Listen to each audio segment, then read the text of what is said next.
I was saying that it is very important to hear the voice of the Lord. और ये प्रभु की आवाज को सुनना बहुत ही महत्वपूर्ण है। There are so many other voices that we hear every और day. बहुत सारी दूसरी आवाजें हैं जो हम रोज सुनते हैं। It is the desires of our own voice also comes up. और हमारी खुद की स्वयं की इच्छा की जो लालसा होती है वो भी आती है। And our selfish voices tell us to do what we like. और जो स्वार्थी आवाज होती है वो ये कहती है जो हम चाहें वही हम करें। So it is important when we hear these voices to distinguish, to make a difference between which is the voice of God and which is the voice of our own selfish life. तो ये बहुत महत्वपूर्ण है कि हम दोनों आवाजों को अलग कर सके कि कौन सी परमेश्वर की आवाज है और कौन सी हमारी खुद की आवाज है। And when we hear the voice of our Lord Jesus Christ, we must obey it.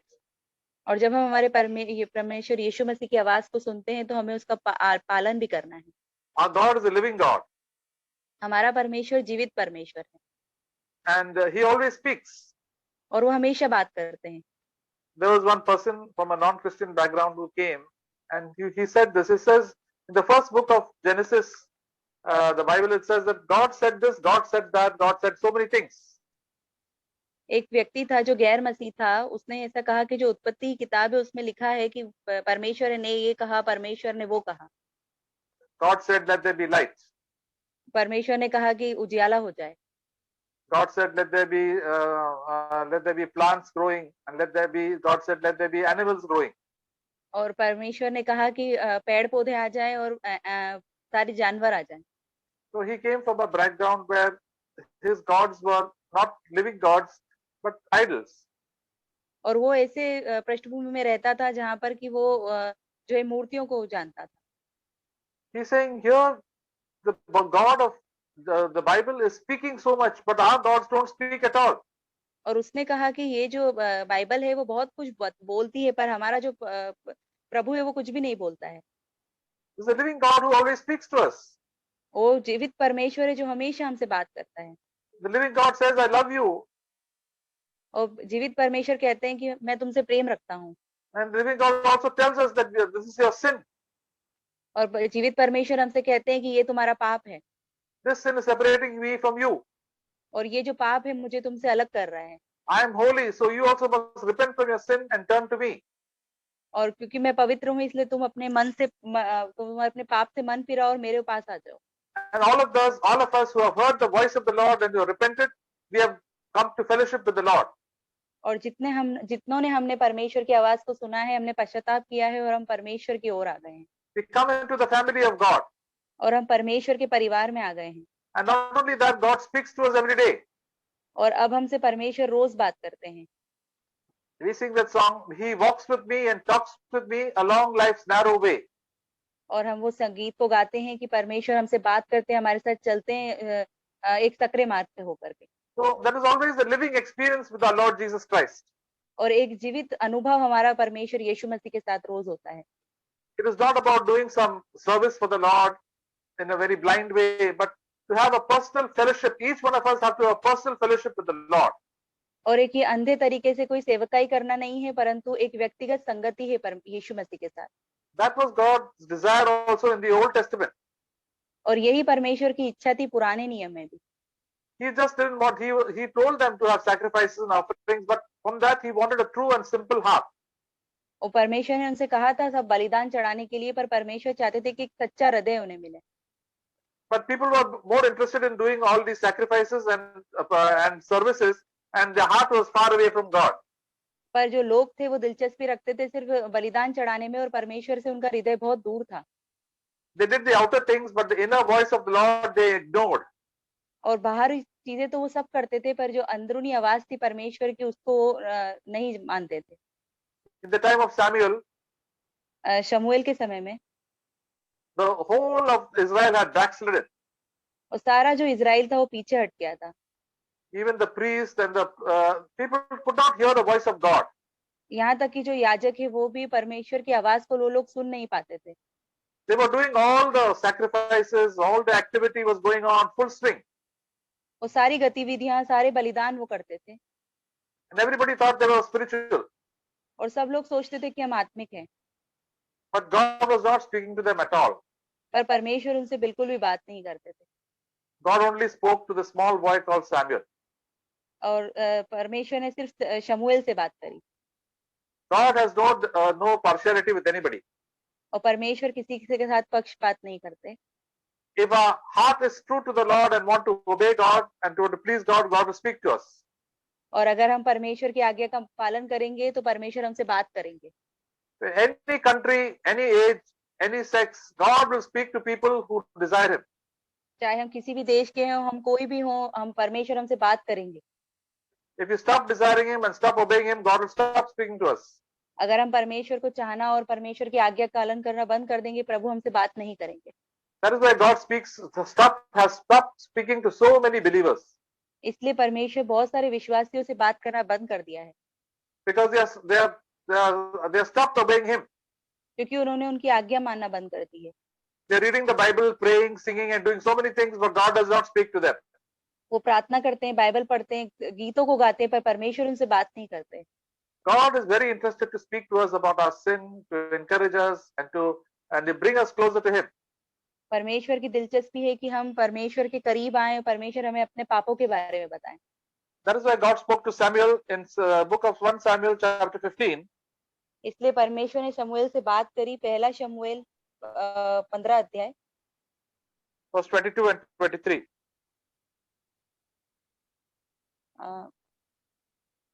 15 अध्याय 22 और 23 वचन। Samuel said, "Has the Lord as much delight in burnt offerings and sacrifices as in obeying the voice of the Lord? Behold, to obey is better than sacrifice, and to heed than the fat of rams. For rebellion is a sin of divination, and subordination is an iniquity and idolatry. Because you have rejected the word of the Lord, He has rejected you from being king." शमूएल ने कहा, क्या यहोवा home बलियों और mail बलियों से उतना प्रसन्न होता है जितना कि अपनी बात के माने जाने से प्रसन्न होता है? सुन, मानना तो बलि चढ़ाने और कान लगाना मेढ़ों की चर्बी से उत्तम है। देख, बलवा करना और भावी कहने वालों से पूछना एक ही समान पाप है, और हठ करना मूर्तों और ग्रह देवताओं की पूजा के तुल्य है। तूने जो यहोवा की बात को तुच्छ जाना, इसलिए उसने तुझे राजा होने के लिए तुच्छ जाना है। See, these are the serious words of the prophet Samuel, because he had a personal experience with this. और ये जो है बहुत ही गंभीर शब्द हैं भविष्यद्वक्ता शमूएल के। Samuel, as a small boy, had listened to the voice of the Lord and obeyed. और शमूएल जो था एक छोटा सा बालक था, उसने परमेश्वर की आवाज को सुना और उसकी आज्ञा को माना। God did not speak to the high priest, और परमेश्वर ने जो महायाजक था उससे बात नहीं करी, because he was showing partiality to his own sons. क्योंकि वो पक्षपात करता था उनके खुद के पुत्रों से। And all of Israel were living in disobedience. और जो पूरा इजराइल था वो अनाज्ञाकारिता में जी रहा था। They were busy doing lot of sacrifices and lot of effort and spending lot of money in worshiping God. और वो बहुत सारा बलिदान कर रहे थे, बहुत सारा पैसा खर्च कर रहे थे प्रभु को खुश करने के लिए। But God says, "I'm not interested in this. You must be interested. I'm interested whether you're obeying my voice."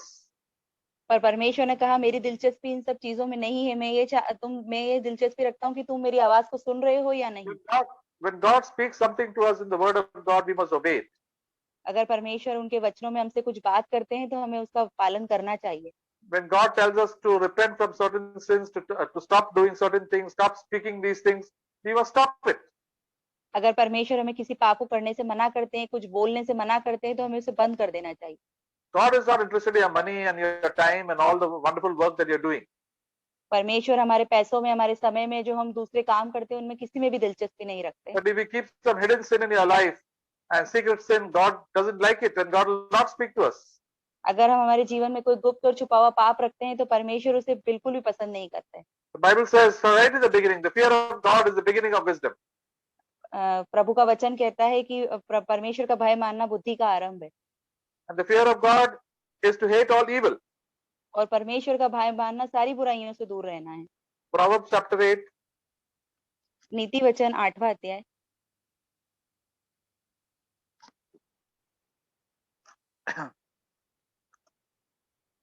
verse 13. 13 वचन। The fear of God is to hate evil, pride and arrogance and the evil way, and the perverted mouth I hate. यहोवा का भय मानना, बुराई से बैर रखना, घमंड, अहंकार और बुरी चाल से और उलटफेर की बात से भी मैं बैर रखती हूँ।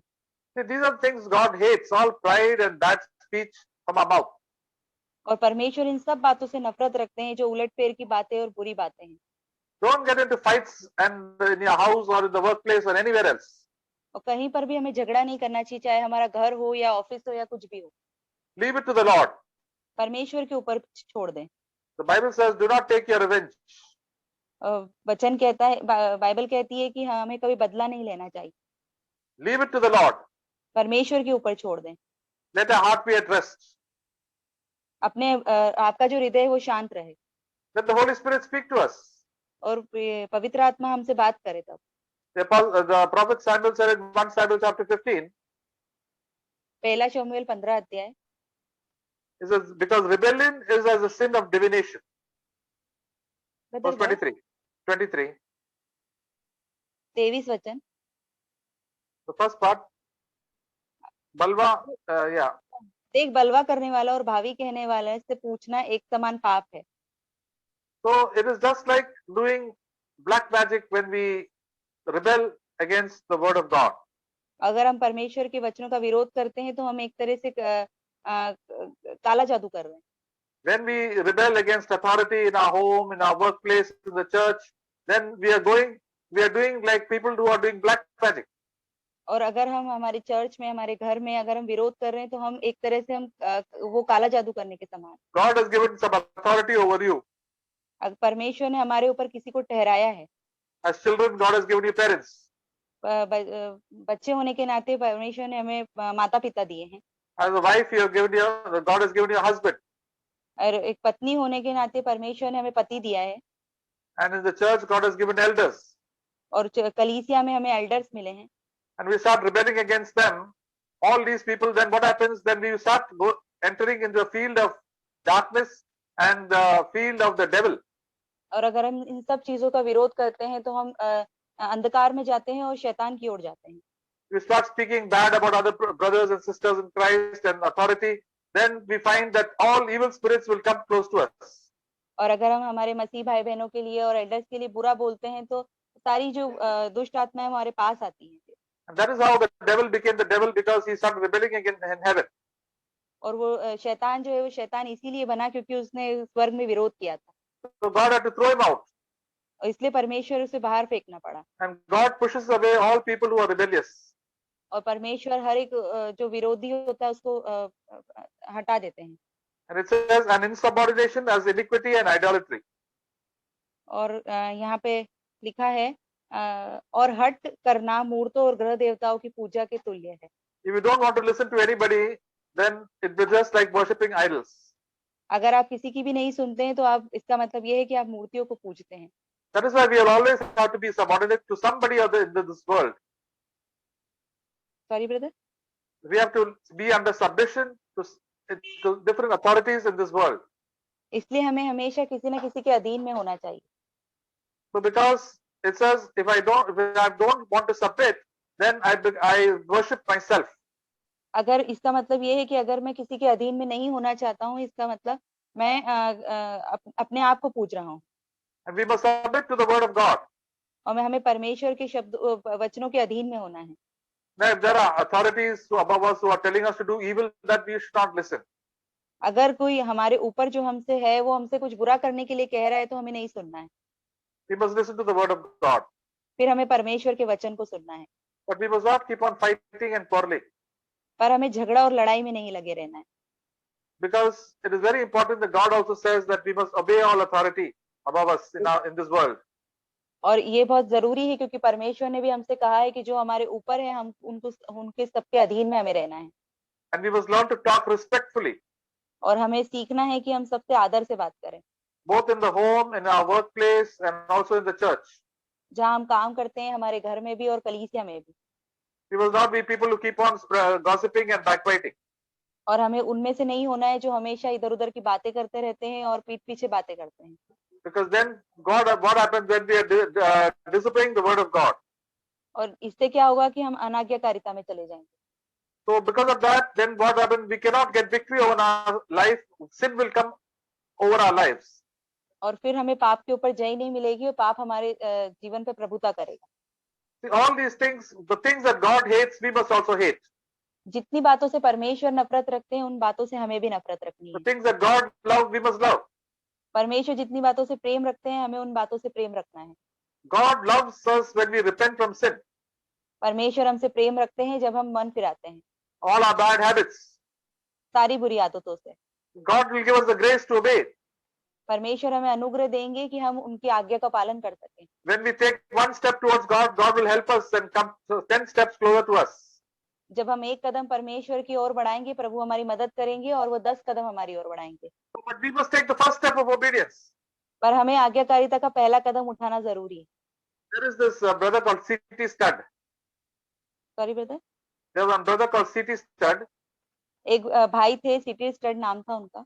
He went as a missionary to Africa in the country called Congo. एक मिशनरी बन करके वो अफ्रीका की कंट्री में जिसका नाम कॉन्गो था वहां गए थे। He was around 55-60 years old that time. 55 या 60 वर्ष के होंगे वो उस समय। And he also had to listen to the voice of God और उनको भी परमेश्वर की आवाज को सुनना था in small things. छोटी छोटी बातों में। He said when it was time to pray, उन्होंने कहा जब वो खड़े होते हैं प्रार्थना करने के लिए, when he was sleeping early in the morning, जब वो सुबह सोते हैं he would find it very lazy. He would find that a lot of laziness was there in his life. और उनको ऐसा लगता था कि उनके जीवन में बहुत आलसीपन है। So he said, God told him, you put one leg out of the bed. तो प्रभु ने उनसे बताया कि तुम जो अपना एक पैर है अपने बिस्तर पे से बाहर रखो। Then God will help you to take out the other leg also. तो परमेश्वर फिर आपकी मदद करेंगे कि दूसरा पैर भी आप बाहर कर सको। And then all the tiredness will go away. और सारा फिर थकान उतर जाएगा। And that's how God keeps on helping us. और इसी तरीके से परमेश्वर हमारी मदद करते हैं। If God speaks in a small voice to you, obey that voice. अगर परमेश्वर हमें छोटी सी आवाज से बात करते हैं तो हम उसका आज्ञा को माने। When God tells you to keep quiet, keep quiet. परमेश्वर कहते हैं कि चुप रहो तो चुप रहना है। When your heart is restless inside, just don't open your mouth. Just say, Lord, please speak to me. Well, what do you want to speak to me? Tell me. Help me not to open my mouth. जब आपका मन शांत नहीं हो तो कुछ भी ना बोले, परमेश्वर से बोले प्रभु मुझे क्या बोलना है आप मुझे बताएं। And God wants to speak to us every day so many things. और परमेश्वर हमसे बहुत सारी बातों में बहुत कुछ बोलना चाहते हैं रोज। You and I have to change. हमें और मुझे और आपको बदलना है। We are so earthly minded and so because of that there is so much sin in our life. बहुत सारी पृथ्वी पर की बातों पे हमारा मन लगा है इसलिए बहुत सारा पाप है हमारे जीवन। Romans chapter 12 रोमियो का 12 अध्याय verse 2 दूसरा वचन। says, do not be conformed to this world, but be transformed by the renewing of your mind, that you may prove what is the will of God is, and what is good and acceptable and perfect. और इस संसार के सदृश ना बनो परंतु तुम्हारी बुद्धि के नए हो जाने से तुम्हारा चाल चलन भी बदलता जाए जिससे तुम परमेश्वर की भली और भावती और सिद्ध इच्छा अनुभव से मालूम करते चलो। Before we came to Christ, we were doing things, everything in a worldly way. जब हम यीशु मसीह के पास आए थे उसके पहले हम संसारिक रीति से काम करते थे। Now we have to change. अब हमें बदलना है। Daily God will tell us what are the things that you have to change and I have to change. और रोज परमेश्वर हमें बताएंगे कि क्या मुझे बदलना है, क्या आपको अपने जीवन में बदलना है। And all he will speak to us in our mind and our thought life through the word of God. और प्रभु अपने वचनों के द्वारा हमसे हमारी जीवन में बात करेंगे। So we have to leave all our old habits and old ways of doing things. और सारे जो पुराने तरीके हैं और सोचने का तरीका है वो हमें बदलना है। Then we will know the will of God. और फिर हम परमेश्वर की इच्छा को जान पाएंगे। And God will speak to us. और फिर परमेश्वर हमसे बात करेंगे। God will say, yes, what we are doing is right because you are obeying my voice.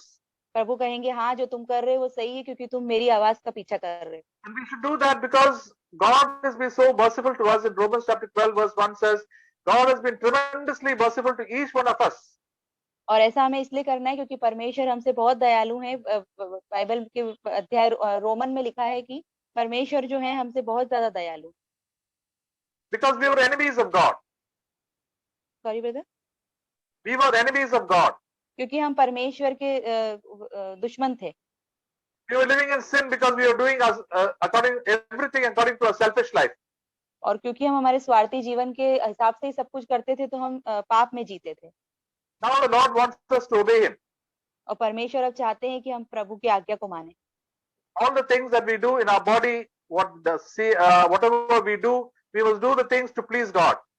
और जो भी हम हमारी देह में करते हैं, जो कुछ हम देखते हैं, परमेश्वर को खुश करने के लिए करें। Whatever we do, wherever we go, whatever we speak, whatever we hear, we should be pleasing to the Lord. जहाँ कहीं भी हम जाएं, कुछ देखें, कुछ सुने, वो सब परमेश्वर की इच्छा में होना चाहिए। And we should be, the Lord wants to train us. और परमेश्वर हमें प्रशिक्षित करना चाहते हैं। So we have to be under the training of the Holy Spirit. और इसलिए हमें पवित्र आत्मा के द्वारा परीक्षण में रहना है। Many believers don't want to be under the training. बहुत सारे जो विश्वासी हैं वो परीक्षण में नहीं रहना चाहते हैं। After becoming believers, they keep on backsliding. और फिर इस तरह से वो पीछे हट जाते हैं। And because of that, they start sinning. और इसी कारण से फिर वो पाप करते हैं। All bad thoughts come into their mind. सारे बुरे विचार उनके जीवन में आते हैं। The Holy Spirit tells us always, repent, repent. पर पवित्र आत्मा बार-बार हमसे कहते हैं कि मन फिराओ। Turn away from your old habits, turn away from your old friends and relatives. और जितने भी पुराने रिश्तेदार, दोस्त हैं और पुरानी आदतें हैं, उनसे मन फिराओ।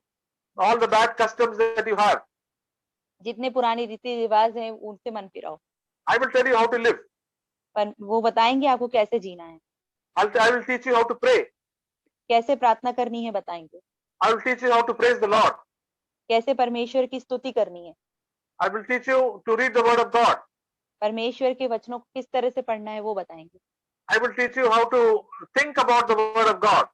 कैसे परमेश्वर के वचनों के बारे में सोचना है। And I'll fill you with the Holy Spirit. और परमेश्वर हमें पवित्र आत्मा से भरेंगे। And then we will obey the word of God. और फिर हम परमेश्वर की आज्ञा का वचनों का पालन करेंगे। Then we will be happy to come for the meetings. और फिर हम खुश होंगे सारी सभाओं में आने के लिए। Because God is there, Jesus Christ is in our midst. क्योंकि यीशु मसीह हमारे बीच में होंगे। Then our meetings with the Lord will not be boring. और फिर परमेश्वर के साथ हमारी जो सभाएं हैं वो जो है उबाऊ नहीं होंगी। Only sin can keep us away from the meetings. और सिर्फ पाप ही हमें सारी सभाओं में से दूर रख सकता है। Otherwise, we will not be wanting to sing the songs of the Lord. नहीं तो हम नहीं चाहेंगे कि हम परमेश्वर के गीतों को गाएं। All the worldly film songs will come to our mind. सारे जो सांसारिक गीत हैं वो ही हमारे दिमाग में आएंगे फिर। And then we will live like the people of this world. और फिर हम इस संसार के लोगों की तरह जिएंगे। And that is why many times we don't have the victory because we are not obeying the voice of the Lord. और कई बार हमें बहुत सारी बातों पे जय नहीं मिलती है क्योंकि हम परमेश्वर की आवाज को नहीं सुनते। So early in the morning when we get up, we must ask our Lord, I want to please you. Speak to me, and I want to do what you want me to do. और जब हम सुबह को उठते हैं तो हमें परमेश्वर से बोलना है, प्रभु मुझसे बात करे, जो आप चाहते हैं वही मैं करूंगा। And then we start doing that, we find that happiness and joy comes into our life. जब हम ये काम करना शुरू करेंगे तो हम देखेंगे कि जो खुशी है और आनंद है हमारे जीवन में आएगा। We will be simple, we may be ordinary people, but the Holy Spirit will fill us. हम एक कोई साधारण से व्यक्ति होंगे पर पवित्र आत्मा हमें भरेंगे। And joy will be there in our life. और आनंद हमारे जीवन में होगा। But we disobey the Lord, the joy of the Lord will go away. अगर हम परमेश्वर की आज्ञा को नहीं मानेंगे तो परमेश्वर का आनंद चला जाएगा। There's a beautiful song that we sing called Trust and Obey, for there's no other way to be happy in Jesus but to trust and obey. एक बहुत ही सुंदर गीत है जिसको हम गाते हैं कि परमेश्वर की आज्ञा का पालन करें और उस पे विश्वास रखें, कोई और दूसरा तरीका नहीं है उसमें खुश रहने का। So the most important thing for us that we have to sacrifice everything. We have to say, Lord, you are the greatest person in this world and nothing that your will be done in my life. और हमें परमेश्वर को कहना है, प्रभु मैं कुछ भी नहीं हूँ, आपकी इच्छा मेरे जीवन में पूरी हो। So when we do that, rivers of living water will flow from our life. और जब हम ऐसा करेंगे तो परमेश्वर के पवित्र आत्मा की नदियां हमारे मन में से बह निकलेंगी। It'll fill our life and also we can be a blessing to others. और हमारे जीवन भी भरा जाएगा और हम दूसरों के लिए आशीष का कारण बनेंगे। So dear brothers and sisters, let us commit our way to the Lord. और इसलिए भाइयों बहनों अपने सारे जो तरीके हैं परमेश्वर के हाथों में सौंप दें। Let us be a living sacrifice and listen to the voice of the Lord. हम जीवित बलिदान बने और परमेश्वर की आवाज को सुने। Then we can worship the Lord in spirit and in truth. और फिर हम आत्मा और सच्चाई में परमेश्वर की आराधना कर पाएंगे। So dear brothers and sisters, then we can pray for one another and pray for others, then our prayers will be heard. तो भाइयों और बहनों हम एक दूसरे के लिए प्रार्थना करें और ताकि हमारी प्रार्थना सुनी जाए। So that's how we grow in the Lord and grow in fellowship with the Lord. और इसी तरीके से हम परमेश्वर में बढ़ते हैं और संगति में भी हम बढ़ते हैं।